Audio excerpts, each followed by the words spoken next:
everyone, I'm Jasmine Thomas and welcome to my YouTube channel. Today I wanted to talk to you about being faithful in your current ministry.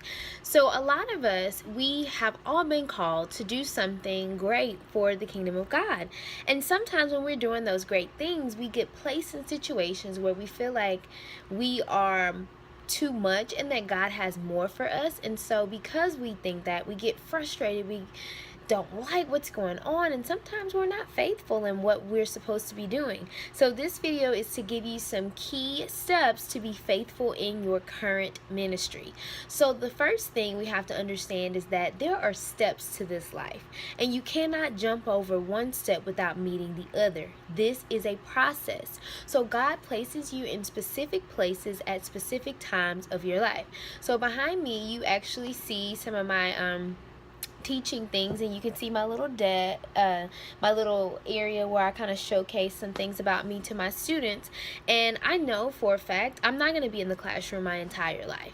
Like, I know that God has more for me, but what's important is that I be faithful in my current classroom and really just love on my students and enjoy them. And so in order for me to do this, I have 3 steps that I try to follow. One of them is being consistent. Consistency is key. If you want God to ever bless you with more, you have to be consistent in what you have. So for me, that means I try to get here as early as possible in the morning, or if I don't get here early, I'm going to stay after because I want to make sure my kids have everything they need. Sometimes I may even skip my lunch because I want to make sure that they have the copies that they need, make sure they have all the materials. And even like with phone calls after 5, like, yes, I have multiple businesses that I'm running and doing things in, but like, I'm still taking phone calls at night from different parents if their children need help. Just going above and beyond, and even being on extra committees. Like, I'm on extra committees at my school, and I have a ton of stuff going on at home, but like, me being consistent and being faithful in those small things, I know that's going to help me to grow and elevate as the Lord leads me. The second thing I would recommend is taking initiative. That is key. So in your ministry, are you going above and beyond and trying to like do things that other people aren't really willing to do? Are you being helpful? Are you being a servant on your own, and you don't have to have somebody to beg you to do that? And lastly, be a blessing.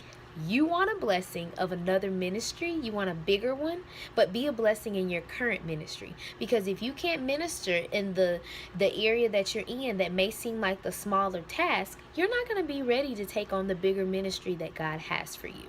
So I encourage you to be faithful in your ministry that you have now, and know that God is using this time to be able to give you more. Always remember, we talk about David all day and how great he was, but David waited 20 years before he actually got the promise of being king of Israel. 20 years. I'm sure it was a struggle for him, but just know that in that struggle, he developed. He fought the lion. He fought the bear. So he fought Goliath. So he had already been trained over many, many years to be able to handle the kingdom of God for the people of Israel. So make sure that you are faithful in your ministry. Somebody needs you, so that when you go to a glory to glory and from faith to faith, that you'll be ready, because you use this time to be pruned by God to be able to help in your future ministry. Have a great day. Make sure that you are staying faithful and do everything that the Lord has called you to.